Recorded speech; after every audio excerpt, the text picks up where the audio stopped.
Sir ప్రస్తుతం ఎక్కడ చూసినా పోడు రైతులు చాలా ఇబ్బంది పడే పరిస్థితి కనపడుతుంది సార్. అంటే పోడు భూముల్లో ఆక్రమణలకు గురైన ఒక పక్క లోడు ఎగస్ట్రా భూములకు వచ్చాయని అటవీ అధికారులు, లేదు మేము ఉన్న భూముల్లో సాగు చేసుకుంటున్నామని పోడు రైతులు చెప్తున్నారు సార్.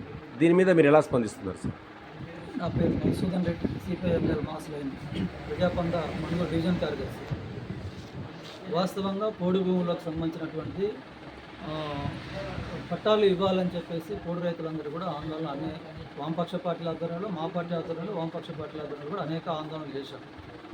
ఆందోళన చేసిన ఫలితంగా గత బీఆర్ఎస్ ప్రభుత్వం, అంతకుముందే వైఎస్ఆర్ కాంగ్రెస్ ప్రభుత్వం కొన్నిటికి పట్టాలు ఇచ్చింది.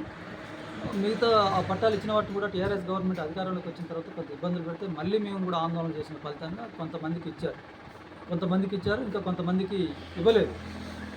ఆ ఇవ్వకుండా పట్టాలు లేనటువంటి వాటిని అనేక సంవత్సరాలుగా సాగు చేసుకుంటూ ఉన్నారు. అక్కడ గిరిజనులు కావచ్చు, వలస ఆదివాసులు కావచ్చు, ఇంకెవరైనా గిరిజనేతలు కావచ్చు, వీళ్ళంతా సాగు చేసుకుంటూ ఉన్నారు.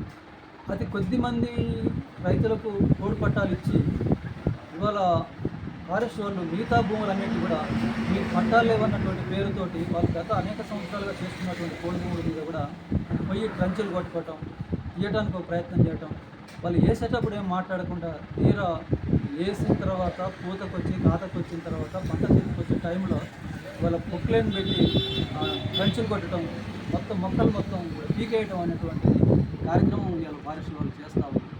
ఇది చాలా దుర్మార్గమైనటువంటి. ఈ ప్రభుత్వం కాంగ్రెస్ టీఆర్ఎస్ ప్రభుత్వం అధికారంలో ఉన్నప్పుడు ఇట్లా పోడు రైతులు ఇబ్బంది పెట్టిందని చెప్పేసి ఇవాళ కాంగ్రెస్ పార్టీ ఎన్నికల ముందు హామీ ఇచ్చింది. గతంలో మేము పోడు రైతులు పట్టాలు ఇచ్చినాం, మేము అధికారంలోకి వస్తే మేము పోడు రైతులందరూ కూడా పట్టాలు ఇస్తామని చెప్పేసి కాంగ్రెస్ ప్రభుత్వం ఎన్నికల ముందు తన మేనిఫెస్టో కూడా పెట్టింది. ఎన్నికల ముందు కూడా హామీ ఇచ్చింది పోడు రైతులు.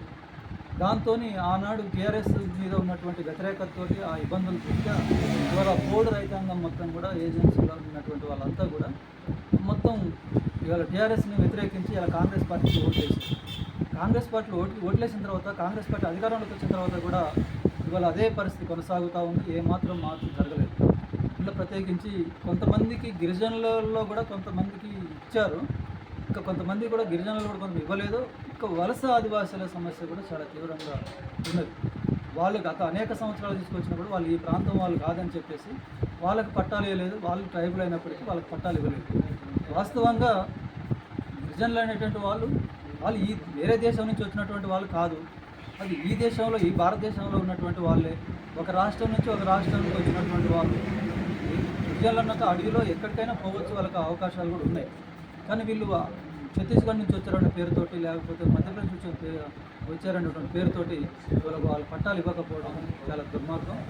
ఇలా ఇవ్వకపోవడం వల్ల ఇలా ప్రతిసారి వీళ్ళంతా కూడా ఫారెస్ట్ వాళ్ళు వచ్చి ఇట్లా చాలా దౌర్జన్యాలు చేస్తున్నారు, దారుణాలు చేస్తూ ఉన్నారు, వాళ్ళ పంటలకు నష్టం కలిగిస్తూ ఉన్నారు.